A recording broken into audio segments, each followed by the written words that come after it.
Bon, petit étaiement de charpente chez notre ami Croisent Philippe. Du coup, on est parti sur un étaiement du solivage qui est un peu fragile pour pouvoir reprendre toute la charpente. Donc étaiement ici. Et après, en montant à l'échelle, je suis parti sur un étaiement de toute la partie du pan de toiture avec la lucarne. Parce qu'en fait la lucarne est en béton, donc ça va être en partie...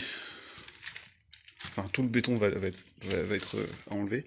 Et tu vois ici, les pièces de charpente qui ont déjà été un peu rafistolées, doublées on va dire, pour pas dire moisées parce qu'il n'y a qu'une pièce. En fait tout ça va être rabattu à cet endroit-là. Donc faut soutenir la charpente pour que ça reste couvert un minimum. Donc ici, j'ai une pièce d'appui dans le sol, dans le plancher, qui est vissée sur les solives et qui est reprise au niveau des étais ici. Donc c'est pas pile en dessous des étais, c'est en décalé pour être dans la reprise de charge de mes pièces de bois ici pour que ça aille directement dans les étais. Ensuite, cette pièce-là est répartie la charge sur plusieurs solives.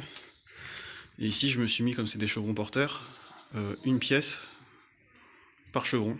Donc qui vient, celle-là, qui a été posée en force, coincée entre là et ici. Donc tout est vissé, bien évidemment. Et puis après, il faut trianguler. Donc j'ai rajouté une lisse qui fait toute la longueur là, un 5,15, vissée aussi pareil sur chaque chevron, et qui reprend en fait à la jonction avec les entraits retroussés, qui permet de maintenir l'écartement entre chaque pièce de bois, et surtout de répartir aussi la poussée. Et ensuite, ces pièces-là, qui triangulent, donc voilà.